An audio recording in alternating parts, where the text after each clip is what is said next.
दादाजी अशोक जी के परिवार को आप सभी संत महात्मा दूर से आशीर्वाद देने के लिए आए। कुर्सी कपड़े जब भी कोई कार्य करता है अपने गुरु को आगे रख करके सत्कार करते हुए चलता है। कोई उपराला महात्मा दीदी यहाँ आ जाओ, से पहले का आयोजन किया। आगे जाओ, आगे जाओ, एक लाइन और बना लो, एक लाइन और बना लो। संपन्न होने के कृष्णा और बाद बैठो, ये कृष्णा महात्मा यहाँ का बैठो। सत्कार करने के लिए संतों महात्माओं को बुला करके उन आशीर्वादों के पात्र बन रहे हैं। और दास हमारे यमुनानगर से बहुत ही प्यारे प्यारे हरमन महात्मा जो आज इस कोचली और डहना ब्रांच का आशीर्वाद देने पहुंचे, दास इनका हृदय से स्वागत करता है। जी आया कहता है कि दास कोई पुरानी याद आ गई, क्योंकि हमारी यूनिवर्सिटी यमुनानगर की जन्म ही हमारा यमुनानगर में हुआ। तो सतगुरु की बहुत बहुत धन्यवाद जो संभालने के लिए पहुंचे हैं। तो दास इनका बहुत ही हृदय से हार्दिक बहुत बहुत धन्यवाद करता है। जब भी टाइम लगे तो आते रहे, कि उनके बच्चे रेवाड़ी रहते हैं, धारूड़ा में रहते हैं, अब तो बुलाते रहेगा, संपर्क में नंबर आएगा हमारे, तो ये महात्माओं का आशीर्वाद मिलता रहेगा। तो साथ ही जब सतगुरु खुश होता है तो अपने बख्शे हुए महात्माओं घर में भेज करके ये सारा उपराला करता है। तो दास ज्यादा समय नहीं ले, क्योंकि हमने ज्यादा समय स्टेज से लेना, आज बख्श लेना। तो दास का ध्यान ये भी हम जो भी स्टेज से आशीर्वाद आए वो जरूर ध्यान से सुने और सतगुरु का आशीर्वाद प्राप्त करे। तो दास अशोक जी के परिवार को लाख लाख बधाई देता है। दातारी शादी आपकी कृपा से संपन्न हुई है, आपसे जोड़ी बनी है, सब कुछ आपसे बना है। और आगे भी दाता कृपा करना, बड़ा मेरे पर हाथ रखना, ताकि परिवार इसी प्रकार से सेवा करता रहे और जिंदगी का आनंद लेता रहे। ये अरदास प्यार से बोलिए। निरंकार जी सत्संग जी अब जैसे विनती की है, महात्मा अशोक जी परिवार सहित ये आशीर्वाद प्राप्त करेंगे। और साथ संगत जिन्होंने नमस्कार नहीं की है, साथ संगत वो नमस्कार कर लें। साथ संगत सभी महात्माओं के चरणों में विनती कि साथ संगत आपस में बात न करें, क्योंकि ये सत्संग का समय कोई पूरा दिन चलने वाला नहीं है। ये सिर्फ मात्र 2 घंटे की संगत है। इसमें जो भी वचन आते हैं बड़े ध्यान से प्यार से सुनिए और समझने की साथ संगत कोशिश करिए। साथ संगत जी प्यार से बोलिए। धन्यवाद जी। अभी महात्मा अशोक जी आगे महात्माओं का दुपट्टा पहनाकर सतगुरु स्वरूप में आशीर्वाद प्राप्त करें। दोनों आओ, दोनों आओ।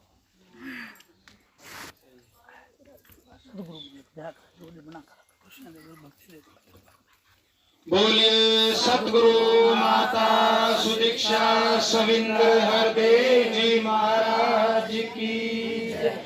निरंकारी राजमाता गुरु वचन अवतार की जय। सत्संगत जी प्यार से कहना, सत्संगत जी रखवार करा शुक्राना फिर भी थोड़ा है। सत्संगत जी सच में शुक्रिया सतगुरु माता कि इतना अच्छा, जिसकी औकात भी नहीं थी दासी को, उससे अच्छा परिवार बख्शा है। इतनी खुशियाँ घर में आई है, ये सब आप सभी के आशीर्वाद से ही हुआ है। और माता जी की इतनी कृपा है कि पल पल वो दासी का, परिवार का, सबका जो कार्य किया है, इतना अच्छा सब कुछ हुआ है। इन्होंने सारी तोड़ निभाई है। साथ संगत जी दासी को तो हर एक एक्सपीरियंस है, हर कदम पर ये दासी का साथ देते हैं। साथ संगत जी एक छोटा सा एक्सपीरियंस, जैसे शादी होने वाली थी, दासी को बस इतना ये था, दासी नागपुर समागम में भी नहीं पहुंच पाई थी। दासी को इतना था कि बस शादी से पहले एक बार माता जी के दर्शन हो जाएं साक्षात। साथ संगत जी फिर मौका ऐसा बना, वैसे तो माता जी तुरंत समागम के बाद मुंबई दर्शन के लिए नहीं आते हैं, बाद में ही अप्रैल के टाइम, अप्रैल मई में आते हैं। लेकिन ऐसा मौका बना कि नागपुर के समागम के तुरंत बाद उनका जो आशीर्वाद देने का कार्यक्रम हुआ वो मुंबई में हुआ। और साथ संगत जी उसके पहले दासी को चरण नमस्कारी का भी अवसर मिला। साथ संगत जी और फर्स्ट कार्ड साथ संगत जी शादी का दासी ने उनको समर्पण किया सत्संगत जी। और दासी हमेशा वो रील्स में देखती थी कि माता जी सबके हाथ में मेहंदी लगाते हैं शादी के टाइम, ये वो। सिर्फ इतना दिल में था कि काश ऐसा हो, लेकिन ये करोड़ों की जो है भीड़ जो इनके शरण में है, सोचा तो नहीं था कि ये सपना भी पूरा होगा। लेकिन ये दयालु हर भक्त की सुनता है, हर भक्त के मन की जानता है। उन्होंने वो भी पूरा किया, अपने हाथों से दासी के हाथ में मेहंदी भी लगाई। सत्संगत जी, सोचा भी नहीं था कि वो सब होगा। दासी तो बस एक दर्शन के लिए तरस रही थी, लेकिन उन्होंने इतनी रहमतें दी, इतना सब कुछ दिया कि दासी बयां नहीं कर पा रही है। शादी के बाद भी सब कुछ इतना अच्छा से सब हुआ संपन्न। वहाँ पर जाके भी सबने बहुत प्यार दिया, एकदम अपनापन ही लग रहा है वहाँ भी। सत्संगत जी, ये सब कुछ इनकी कृपा है। और दासी यही आप सबके चरणों में अरदास करना चाहती है कि ये कृपा सदा सभी पर, दासी के परिवार पर, वो नए घर पर, सभी पर ऐसे ही बनी रहे सत्संगत जी। और बस इनके चरणों में वो तोड़ निपछाए सत्संगत जी। सत्संगत जी, बड़े प्यार से कहना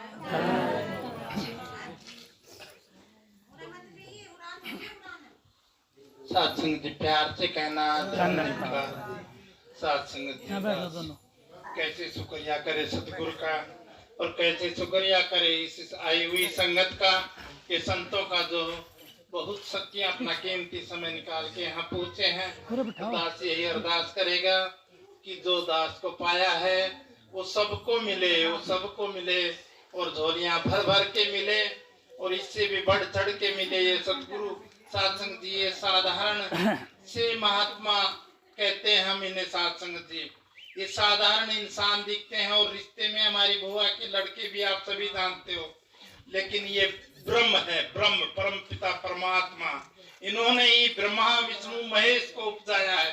पूरी सृष्टि का रचनहार ये शक्तिवान इस घट के अंदर बैठ के, और आप सबको सत्संग जी वो सत्संग जी ज्ञान, सत्संग जी वो जो जीवन की सत्संग जी शिक्षाएं, वो सत्संग जी आप अभी सुनेंगे, महसूस करेंगे। सत्संग जी ये शक्तियों को जो साधारण इंसान देखते हैं सत्संग जी, जैसे सत्संग जी घी, दूध के अंदर घी रहता है, लेकिन किसी को पता नहीं चलता है। उसको गर्म करना पड़ता है, दही जमाना पड़ता है, मंथन करना पड़ता है, तब वो जाके मक्खन बन के घी बनता है। फूल के अंदर खुशबू रहती है, दिखाई नहीं देती है, मसलने पे वो खुशबू आती है, हवा दिखती नहीं है। इसी प्रकार से इनके अंदर वो ब्रह्म दिखता नहीं है, लेकिन सत्संग जी विधि है। इनके चरणों में नतमस्तक होंगे, इनकी संगत करते रहेंगे, तो वो सत्संग जी साकार रूप सबको दिखेगा। सत्संग जी, अधिक समय नहीं लगा, प्यार से कहना।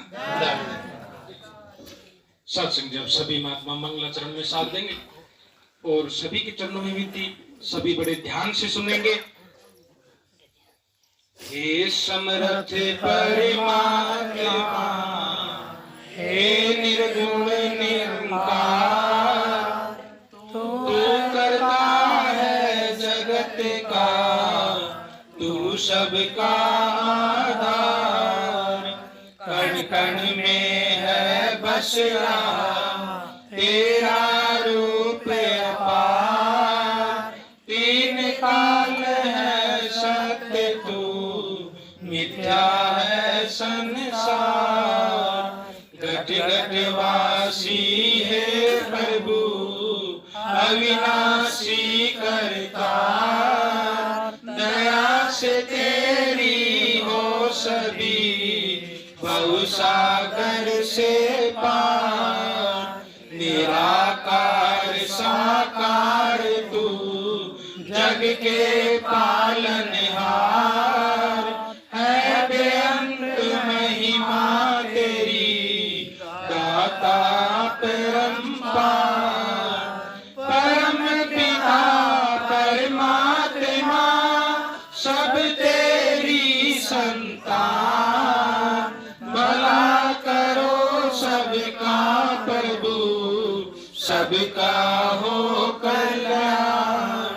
भला करो सबका प्रभु, सबका हो कल्याण।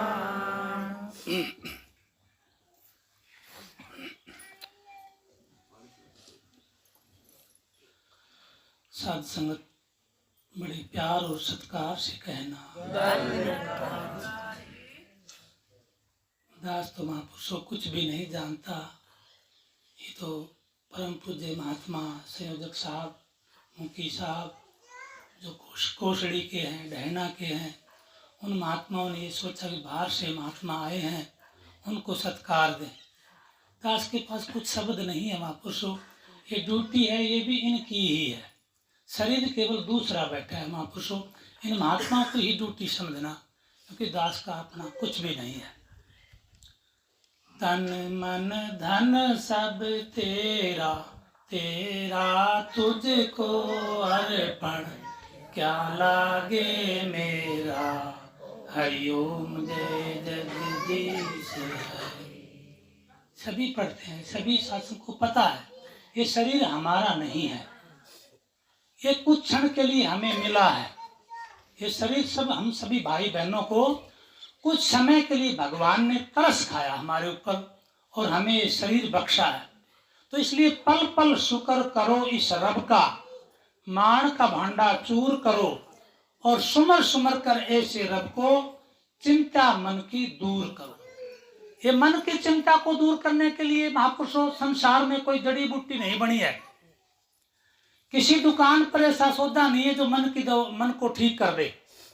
लेकिन ये वो दरबार है, बिगड़े से बिगड़े मन को, शराबी हो, जुआरी हो, जैसा मर्जी हो, जिस तरह एक लोहा होता है, काला होता है, कठोर होता है, उसको लोहार की भट्टी में डाल देते हैं तो जंग लगा लोहा भी लाल चिट हो जाता है, और लोहार उसको सिंडासी से भी मोड़ देता है और किसी मोड़ने की जरूरत नहीं होती। वो लाल भी हो गया और नरम भी हो गया। क्यों हुआ? क्योंकि गुरु की भट्टी में डले। दास तो महापुरुषों कामी भी था, क्रोधी भी था, लोभी भी था, जुआरी भी था, सब कुछ ऐप जो है दास के अंदर थे।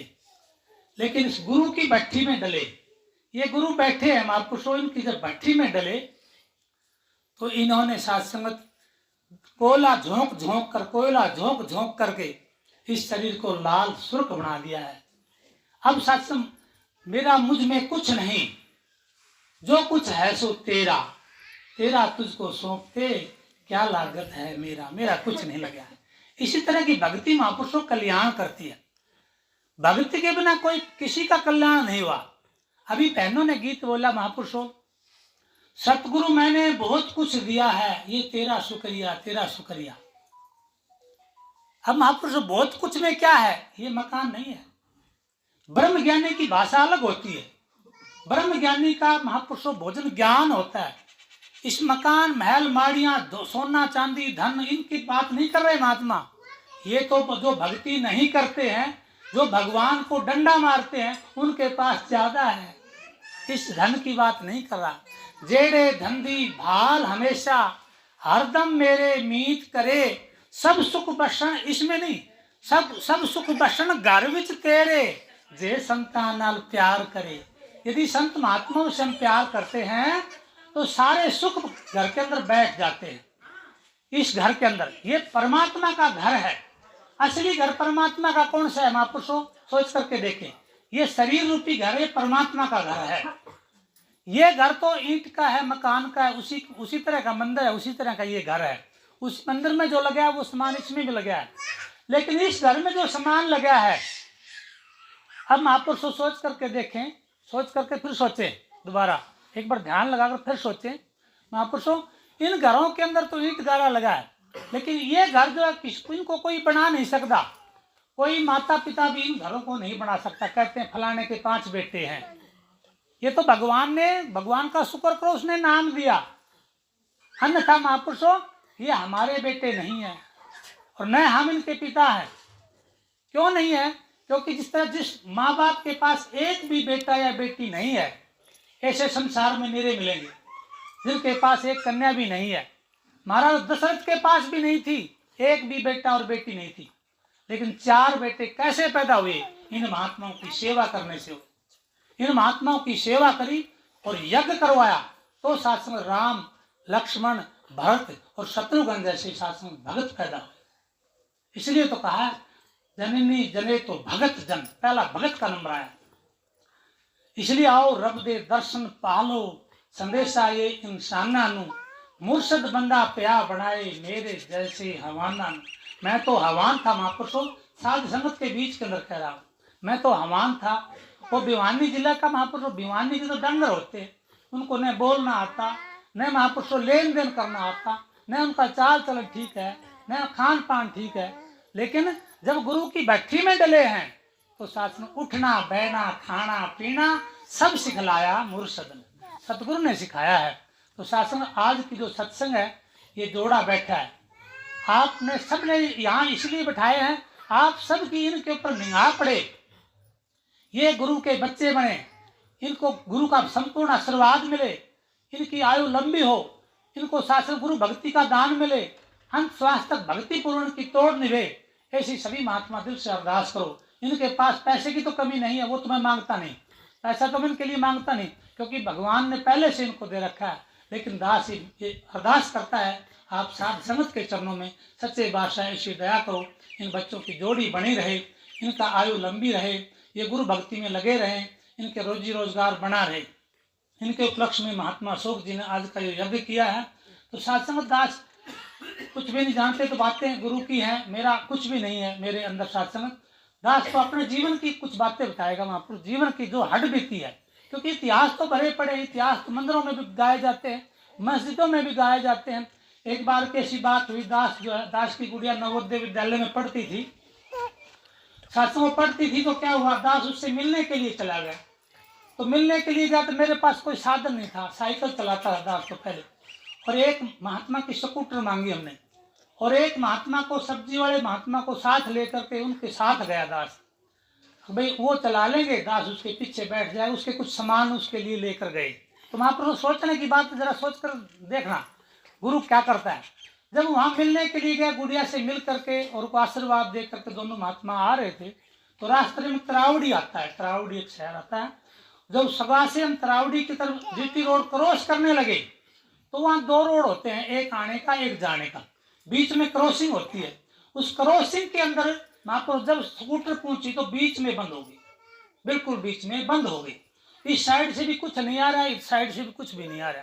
दास उसके ऊपर बैठा रहा, मुझको महात्मा स्टार्ट कर लेगा, प्यार से कहना। दास उसके ऊपर बैठा है, उठा नहीं, उसके ऊपर बैठा ही रहा। कितनी देर महापुरुषों बहुत दूर से एक ट्रक आ रहा है, 10 पहिए वाला, दो के चार के जोड़े और आगे 2 पहिए, 10 पहिए का ट्रक ऊपर तक भरा हुआ माल का। सोचने की बात देखना, ऊपर से भरा हुआ आ रहा है और दास उसके ऊपर बैठा है आराम से, और महात्मा किक मार रहा है, गुरुदेव बोले बंद हो जाए, गुरुदेव बोले बंद हो जाए। क्यों, हमें पता नहीं था कोई से को, भाई उसको टेढ़ा करो और एक किक मारो तुरंत स्टार्ट। लेकिन महापुरुषों उसको पता नहीं, ना दास को पता, दास तो बैठा है। अब इतने देर में ट्रक आ गया, ट्रक तकरीबन इस नीम इतनी दूर था, महापुरुषों ब्रेक मारे तो भी घिसता रगड़ कर जाएगा वो। अब जो ही दास की निगाह ऊपर गई, अभी साइड में जिस साइड से ट्रक आ रहा था, तो यूं हाथ हो गए, तू ही निरंकार, दास के मुंह से लगा बस, तू ही निरंकार। अब महापुरुष वो ब्रेक मारेगा तो भी स्कूटर के ऊपर से जाएगा, और खुरपों से तारने पड़ते हैं। लेकिन निरंकार में क्या शक्ति है। महापुरुष जब जो ही स्मरण किया तो वो ट्रक जो है वो क्रॉसिंग में, दास इधर खड़ा था, क्रॉसिंग इधर ले जाकर दूसरी साइड में ले, जहां से गाड़ियां आ रही थी, जहां से गाड़ियां आ रही थी उस लाइन में ट्रक चला गया वो, क्योंकि लोड उससे संभला नहीं, ऊपर तक का लोड था। एकदम यूं मोड़ गाड़ी पलटी होएगी। तो महापुरुषों ऐसे वो गाड़ी उधर से चली गई। फिर क्या हुआ महापुरुषों, जब चली गई 1 किलोमीटर से वापस गाड़ी आई, दास का ध्यान उस गाड़ी के ऊपर था। मुझको मोहनलाल जी, सतगुरु ने तो इस शरीर की रक्षा कर दी है, इस ट्रक को उठाकर वहां पटका है, क्योंकि वैसे जा नहीं सका था। और इन जल्लादों से कौन बचाएगा, ये तो राड़ काट करके पीटेंगे, 10-12 आदमी निकलेंगे। तो महापुरुषों 2 उसमें सीटें लगी हुई थी, और उसमें से 12 आदमी निकले, 13वां ड्राइवर, और इतने आदमी निकले। और दास का यूं हाथ जुड़ रहे थे महापुरुष, उस समय यूं हाथ जुड़ रहे थे, कहने लगे भाई साहब आपने ब्रह्मा बन करके दास की रक्षा करी, आपका शुक्रिया अदा। वो कहने लगे हाथ पकड़कर, ओ ब्रह्मा के बच्चे, उनकी ड्राइवर की भाषा होती, ओ ब्रह्मा के बच्चे मुझे ये बताओ मेरी गाड़ी उधर क्यों मुड़ी। देखो महापुरुष मेरे से पूछ रहा है, ओ ब्रह्मा के बच्चे मेरे से बताओ मेरी गाड़ी उधर क्यों मुड़ी। मैं अभी मौत का चालान भुगत कर आ रहा हूं, और मैंने हैंडल छोड़ दिया था, और मुझको जहां पर जाए गाड़ी चली जाए। मैंने हैंडल छोड़ दिया, नीचे तो मैं तार नहीं सकता क्योंकि मेरी गाड़ी पलटी होगी, मेरा रोजगार है, और जो है मुझको जहां से जाए चली जाएगी, एक चलान और सही। उसने मन में बताया कि एक चलान और हो जाएगा। महापुरुषों फिर क्या हुआ, महात्मा को मौका मिल गया। मुझको महापुरुषों ये महात्मा निरंकारी सत्संग भवन इंद्री में रहते हैं और पूर्ण गुरु के शिष्य हैं। गुरु ने इनकी रक्षा करने के लिए इस ट्रक को उठा करके उस साइड में पटकाया। बोला बिल्कुल ठीक है। इतनी देर में महापुरुष इधर भी गाड़ियां इकट्ठी होगी, इधर भी गाड़ियां इकट्ठी होगी, तकरीबन 20-30 ड्राइवर का आकर के हमारे पास आ गए। उस महात्मा ने कहा भी कोई भी ड्राइवर इस गाड़ी को 20 की स्पीड में ही मोड़ कर दिखा दो, मैं गाड़ी छोड़ जाऊंगा, क्योंकि मैं इसका कंडक्टर था, आज मैं इसका मालिक हूँ। महापुरुष हकीकत बता रहा था, कोई कहानी नहीं है। वो कहने लगे भाई मुड़ ही नहीं सकती, ऊपर का लोड, इतनी बड़ी गाड़ी भरी पड़ी है, इसको कौन मोड़ सकता है। तो सुनते थे महापुरुषों, किसी समय में किसी सौदागर का जहाज फंस गया था। उस सौदागर ने बोल दिया, हे वक्त के पैगंबर, यदि तू है संसार में तो मेरा जहाज निकाल दे, मैं 500 सोने की मोहर तेरे ऊपर अर्पित कर दूंगा। महापुरुषों तो वो जहाज उसका निकल गया तो उसके पास वो मोहर किसको देवे, सामने गुरु तो है नहीं। अब महापुरुषों किसी ने युक्ति बताई भी 5-5 मोहरे आप सबको दे दो, ये जितने भी बाबे हैं उनको 5-5 मोहरे पकड़ा दो। वो 5-5 मोहरे पकड़ाने लगे, आखिरी में 5 मोहरे और बच गई, वो किसको दे। कहने लगे इस कंदरा के ऊपर एक और बैठा है, उसको और दिया वो 5 मोहरे। जब उसको 5 मोहरे देने लगा तो जिस तरह ड्राइवर ने मेरा हाथ पकड़ा था उसी तरह उस गुरु ने उसका हाथ पकड़ लिया। बेटा 500 कबूल करके 5 दे रहे हो, ला दो मेरे को सतगुरु लब गया, ला दो मेरे को सतगुरु। उसने आवाज दी संसार को, भाई मेरे को पूर्ण पैगंबर मिल गया है, मेरे कमर पर देखो कितना निशान है। तो महापुरुषों उसने कमर दिखाई, छिली पड़ी है, हालांकि बैठा वहां पर है। तो सतगुरु देख के अनडिठ करदा मत्थे पाउंदा वट नहीं। महापुरुषों सतगुरु देख कर मैंने कुछ नहीं देखा। हाँ हमारे गुनाह कितने होते हैं, सुबह से लेकर शाम तक कितने गुनाह करते हैं, लेकिन गुनाहगार नू बख्शण दे लई बख्शण हारा थकदा नहीं। इसलिए आप सच के दरबार पर लगे हैं, आप महापुरुषों झूठे दरबार पर नहीं लगे। इसलिए केवल इसी दरबार पर परमात्मा की प्राप्ति होती है। प्यार से कहना, इसी दरबार पर परमात्मा की प्राप्ति होती है। दास ने महापुरुषों गीता पढ़ी है, रामायण पढ़ी है, सुख सागर पढ़ा है, ऋग्वेद पढ़ा है, महापुरुषों और बहुत सारे गुरुद्वारे में ग्रंथ रोज बोलते हैं सत्संग, तो उनको भी दास बच्चे को पीछे ले जाओ। कोई बात नहीं, बैठ आराम से बैठ। आप अपना सहयोग दे, महापुरुष दूसरे का सहयोग नहीं दे, अपना केवल बच्चा ने बोलने दो। बच्चा तो भगवान का रूप, गुरु तो है वो। तो महापुरुष दास क्या करे, भूल गया, क्या करे हमें किसी पता है, भूल गया महापुरुष। हाँ महापुरुषों, लेकिन परमात्मा की प्राप्ति नहीं हुई। उसमें विधि बताई है, अभी भगवान को कैसे जाना जाता, विधि बताई है, लेकिन परमात्मा को ये ग्रंथ दिखाते नहीं। दिखाने के लिए तो केवल गुरु है। जिस तरह बेटिया ने अभी कहा है महापुरुषों, अभी आपने सुना होगा विचारों के अंदर कहा, अभी मेरा घर के बारे में बताएं तो हम सभी बता देंगे। 2 कमरे इधर हैं, बीच में पूरा वो तिबारी सी बनी हुई है, आगे बाथरूम है फलाना, क्योंकि मैंने देखा है। और जो वो कहने लगे महात्मा जी का घर बताओ, भी सरदार जी का घर कहाँ सी है, सरदार जी का गाँव भी नहीं देखा है, तो घर का कैसे बताएंगे हम। तो महापुरुष कैसे बताएंगे, इसीलिए महात्मा ने कहा पहले दर्शन मगरों प्रीति, फिर भावे कोई जाप करे, बिना दर्शन जो हर हर करता, जाप नहीं बिरलाप करे। बिना दर्शन में राम राम बोल रहा हूँ, श्याम श्याम बोल रहा हूँ, जय श्री राम वाली माता बोल रहा हूँ, जो मर्जी बोल लो महापुरुष बोल। मान लो मेरे को बहुत जोर की भूख लगी है, मैं हलवे का भी जिक्र करूं, लड्डू का भी जिक्र करूं महापुरुषों, और बहुत सारी खीर है, पतासे हैं, बहुत सारी इन चीजों का जिक्र करूं, क्या मेरा मुंह मीठा हो जाएगा? नहीं होगा। इमली का जिक्र करूं, मुंह खट्टा भी नहीं होगा, क्योंकि इमली सबने देखी है महापुरुष खट्टी होती है, लेकिन वो तो सिर्फ मैं बोल रहा है, खाया नहीं है, खाने से मुंह खट्टा होगा, राड़ भी आएगी। इसीलिए महापुरुषों जब मैं भूख है तो एक टूक भी अंदर करूंगा तो कुछ सुविधा मिट जाएगी, आधी रोटी खाऊं तो और कुछ मिट जाएगी, पूर्ण 2-3 रोटियां खा जाऊं पूरी भूख मिट जाएगी। वर्षों की भूख लगी हो तो महापुरुषों 1 घंटे के अंदर ही मिट जाती है। तो ये कितने भाग्यशाली बच्चे हैं जिनकी शादी के उपलक्ष्य में हम भगवान सत्यनारायण जी की कथा सुन रहे हैं। सत्य पारब्रह्म परमात्मा सत्य ने आद सच जुगाद सच है भी सच नानक होशी भी सच, सदा सच रहने वाला। ऐसे सच की जानकारी जो कर लेता है वो इस जन्म ये जो है भगवान का घर है। ये शरीर है, ये भगवान के घर है महापुरुषों। इसके अंदर क्या डालना चाहिए बताओ? भगवान के घर में क्या डाल? भगवान का जब जन्मदिन होता है तो सभी अपने घरों से दीवे ले जाते हैं, लड़ियां लगाते हैं, सजाते हैं, उसको पूरी तरह सजाते हैं, भगवान को सजाते हैं ना। लेकिन ये भगवान का घर है, हम इसमें क्या डालते हैं? मुर्गे, अंडे, मैं ये फलाना खाता हूँ, अंडे, मीट, मछली, ये चीजें खाती है, भगवान के घर में डालते हैं। इब अशोक जी अपना झाड़ू निकाल कर सामने वाले घर के झाड़ू निकाल कर उसमें डालें तो उसका मित्र है वो, एक दिन कहेगा, 2 दिन कहेगा, तीसरे दिन बोलेगा भाई मेरा जो कबाड़ा है आपका वो मेरे घर के पास मत डालो, बोल देगा तीसरे दिन। और हम रोज बीड़ी इसके अंदर डाल रहे हैं, पता नहीं असंख्य बीड़ी पर बीड़ी पीते हैं। तो देखो गुरु के घर को कितना गंदा कर रहे हैं। ये परमात्मा का घर है, इसके अंदर परमात्मा रहता है। इस घर में तो परमात्मा नहीं रहता महापुरुषों, ये तो इसके घर तो इंसान रहते हैं। मैं अलग हूँ और ये शरीर अलग है, इसके अंदर जो बोल रहा है वो अलग है। उसका खाना तो ये सत्संग है, सेवा है, सुमरण है, सदविचार है, सब्र शांति तेसम दृष्टि, ये संत जनों के गहने हैं। संत जनों का बड्डा जेवर भाणे अंदर रहना है, सत्संग मर्यादा के अंदर रहना है। यदि मर्यादा में रहे तो हम संत हैं। यदि मर्यादा तोड़कर जहाँ पर जाएं, बस स्टैंड पर जाएं, कहीं पर भी जाएं, पूरी मर्यादा से, कचड़ा हो तो डब्बे में डालें, साथ यूं नहीं बीड़ी पीकर यूं ही फेंक दी, ऐसा नहीं। हम इंसान हैं, हमारे पास विवेक है, बुद्धि है, ज्ञान है, उनका प्रयोग करके महापुरुषों हमें सदा आचरण से रहना। माँ को माँ की दृष्टि से देखना, पूरा सत्कार देना है, इज्जत सम्मान देनी है, बहन को बहन का प्यार देना है, शासन पिता का दर्जा देना। जिस तरह भगवान श्री रामचंद्र जी, उन्होंने शासन भगवान थे वे, उनको आने की जरूरत क्यों पड़ी? भगवान सोचो जरा, भगवान को आने की जरूरत क्यों पड़ी? भगवान इसीलिए आए, उन्होंने मर्यादा का पालन खुद किया और फिर हमें कह रहे हैं भी तुमने भी इसी तरह करना है। इस लड़ाई के लिए, हक के लिए नहीं लड़ना।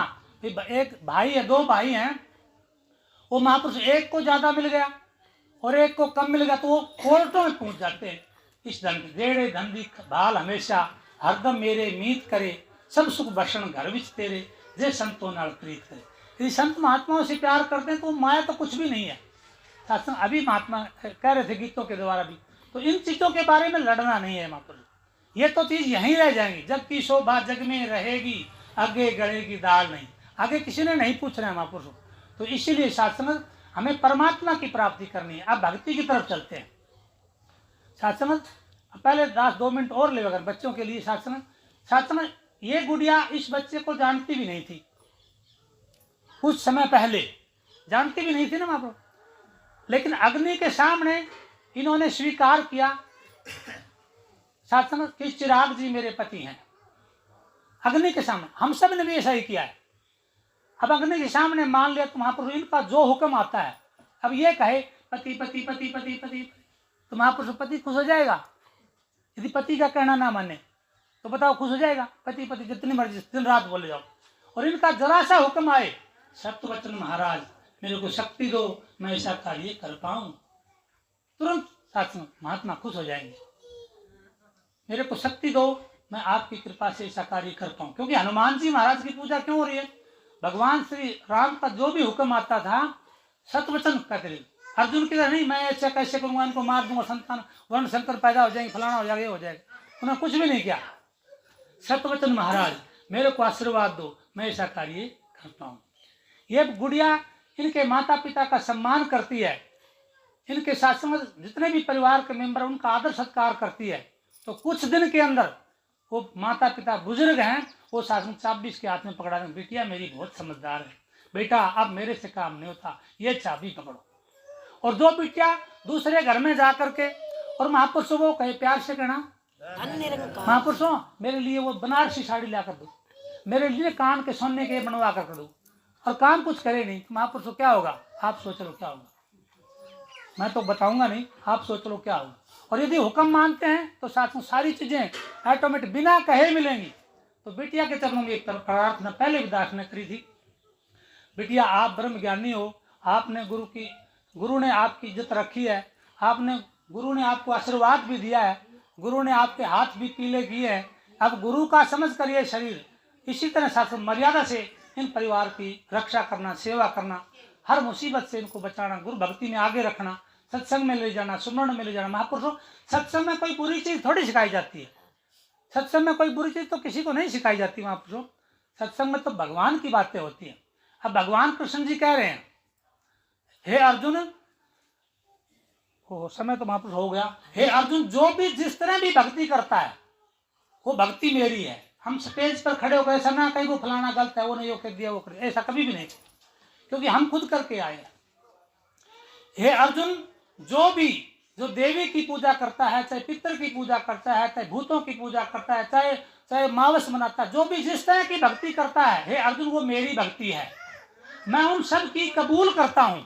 भगवान कृष्ण जी कह रहे हैं, अध्याय 9 श्लोक नंबर 23, उसमें कह रहे हैं, हे अर्जुन, जो भी जिस तरह की भक्ति करता है वो भक्ति मेरी है, लेकिन उनकी, लेकिन लगा दिया, लेकिन लगाते काम उल्टा हो जाएगा, लेकिन वे अज्ञानतावश मेरी भक्ति कर रहे हैं, उनको मेरे बारे में पता नहीं है। श्लोक नंबर 25 में कह रहे हैं भगवान कृष्ण जी महाराज, श्लोक नंबर अध्याय 9 श्लोक नंबर 25 में कह रहे हैं, हे अर्जुन, जो देवी की पूजा करता है वो देवलोक में जाता है, जो पितरों की पूजा करता है वो पितरलोक में जाता है, जो भूतों और अमावस्या की पूजा करता है वो भूतलोक में चला जाता है, लेकिन जो मुझ अविनाशी को जान करके, गुरु से जानकर मेरी भक्ति करता है, उसका आवागमन का चक्कर खत्म हो जाता है। अब आवागमन का चक्कर किसका खत्म होगा? वहां पर भक्ति तो वे भी कर रहे हैं, उनका भी भगवान प्रमाण कर लेते हैं, लेकिन उनकी भक्ति अविधि पूर्वक है, विधि सही नहीं है। इसलिए विधि कौन सी है? विधि महापुरुष कौन सी है? विधि है, किस विधि मिलूं दयालु तुमको मैं कुमति, मैं तो कुमती हूं, मैं किस विधि मिलूं? तो गुरु विधि मिलूं दयालु तुमको मैं सुमति। सुमति हो जाएगी तो मैं गुरु के चरणों में झुक जाऊंगा। गुरु पार ब्रह्म परमात्मा। गुरु कैसा करें? अब गीता में भगवान कृष्ण जी गर्भ गीता में कह रहे हैं, अर्जुन तू धन्य है, तेरे माता पिता धन्य है, आपने गुरु वाला सवाल किया। अर्जुन, गुरु के बिना गति नहीं होती। जिस तरह साहूकार के बिना इज्जत नहीं रखी जाती, इस तरह गुरु के बिना गति नहीं होती। आत्मा की गति करवानी है तो गुरु से परमात्मा को जानना पड़ेगा। परमात्मा को जान लेंगे तो आत्मा मुक्त हो जाएगी। भगवान कृष्ण जी भी फिर कह रहे हैं, अर्जुन देख मेरे विराट स्वरूप को। यूं नहीं कहे सुन ले, गा ले, पढ़ ले, ऐसा नहीं कहा, क्योंकि अर्जुन देख मेरे विराट स्वरूप को, मैं शस्त्र से कटता नहीं हूँ, अग्नि से मैं जलता नहीं हूँ, पानी से मैं गिला नहीं होता, ऐसा मेरा विराट रूप है। जो ऐसे विराट रूप को जान लेता है मैं उसे मुक्त कर देता हूँ। तो भगवान एक ही है महापुरुषों, उसका केवल एक ही सवाल है, परमात्मा को जानना। 2-3 सवाल नहीं है, अब समय के अभाव कारणदास आगे नहीं बढ़ेगा महापुरुषों। एक ही सवाल है, परमात्मा को जानना। जो जीव परमात्मा को इस शरीर में रहते हुए जान लेगा वो तो है मुक्त। नहीं तो महापुरुषों डंगर बनना पड़ेगा, और फिर क्या करेंगे, लोग हमारे गट्टे फोड़ेंगे, फिर दूध काटेंगे, फिर भी नहीं तब टीके लगा काट लेंगे। ज्यादती होगी हमारे साथ। हम बकरा बनेंगे, लोग काटेंगे, हम महापुरुषों फिर म्या म्या करेंगे, लेकिन छोड़ेगा नहीं, वो पूरा काट के छोड़ेगा। सांप बन जाएंगे, क्या होगा, ताते रेत में चलेंगे, किसी घर बढ़ जाकर डंडे मारेगा, और फिर वो बाहर लेकर के भागे तो चमड़ी उसकी जड़ जाएगी गर्मी में। टांग नहीं है, किसी माँ बाप को नहीं कह सकता, रिपट रिपट कर भागेगा, लेकिन लोग मार करके छोड़ देंगे। इसलिए बचने का तो एक ही तरीका है, दरखत बन जाएंगे। महापुरुष दरखत खड़ा है, लोग कुल्हाड़े से काटेंगे, चीख निकलेगी, साए साए की आवाज आएगी। आवाज इसमें भी संवेदन शक्ति है महापुरुषों, दर्द सहन करने की शक्ति है। तो साथ में वो दर्द सहन करता है, भाग नहीं सकता, माता पिता को नहीं कह सकता, सरकार को दरखास्त नहीं दे सकता, लेकिन कटना पड़ेगा। इसलिए उससे बचने के लिए अर्जुन जो मेरे वैराट रूप को जान लेता है मैं उसे मुक्त कर दूंगा। जिस तरह प्रैक्टिकल प्रमाण है महापुरुषों, हम धान बोते हैं, धान बोने के बाद महापुरुष धान उग जाता है, लेकिन उस धान को यदि छिलका उतरवा कर मशीन में फिर बोना शुरू करें चावल को, वहां फिर नहीं उगेगा। इसी तरह गुरु माया का छिलका काट देता है और जन्म मरण के चक्कर से रहित कर देता है। तो सच्चे बादशाह दया करे, क्योंकि राष्ट्र के पास तो शब्द तो आ ही रहे हैं, लेकिन बख्श लेना महापुरुषों। गुरु की एक मर्यादा है, मर्यादा में माता सीता भी बाहर निकल गई थी महापुरुष, क्या हाल हुआ। हम मर्यादा का पालन करें, गुरु मर्यादा के अनुसार समय पर आए सत्संग में, और समय पर भोग पा करके आशीर्वाद लेकर के जाए। सच्चे बादशाह दया करना। हम भूलनहार हैं, दास के दौरान बहुत सारी गलतियां हो गई होंगी, साथ में दास को क्षमा कर देना। कोई शब्द ठीक है तो गुरु का समझ करके प्रवान करना और साथ संगत जोड़ी को फिर पुनः आशीर्वाद देना, प्यार से कहना। तेरी ओट सहारा तेरा, तन मन घोर घुमा, कहे अवतार तेरे ही दाता, दिन राति गुण गावा। एक तू ही निरंकार, एक तू ही निरंकार, तू ही निरंकार, एक तू ही निरंकार। मैं हाँ सदा बुलनहार, मैं हाँ सदा बुलनहार, तू है दाता बख्शनहार, तू है दाता बख्शनहार। मेरे अवगुण नाची तार, मेरे अवगुण नाची तार। एक तू ही निरंकार, एक तू ही निरंकार, तू ही निरंकार, एक तू ही निरंकार। तेरा रूप है ये संसार, तेरा रूप है ये संसार। सबका भला करो करतार, सबका भला करो करतार। मेरी मन में है ये दातार, मेरी मन में है ये दातार। तू ही निरंकार, एक तू ही निरंकार, तू ही निरंकार, एक तू ही निरंकार। मेरा डोले ना एतबार, मेरा डोले ना एतबार। बख्शो सरदा भक्ति प्यार, बख्शो सरदा भक्ति प्यार। करा मैं संता दा सत्कार, करा मैं संता दा सत्कार। तू ही निरंकार, एक तू ही निरंकार, तू ही निरंकार, एक तू ही निरंकार। सतगुरु बोलिए सतगुरु माता सुभिक्षा सविंदर हरदेव जी महाराज की। निरंकारी राजमाता गुरु वचन सार की। सत्संग जी प्यार से बोलिए निरंकार जी। सत्संग जी महापुरुषों ने बड़े प्यार से आपके लिए लंगर बनाया है, तो महात्मा सभी वो भी प्रवान करेंगे।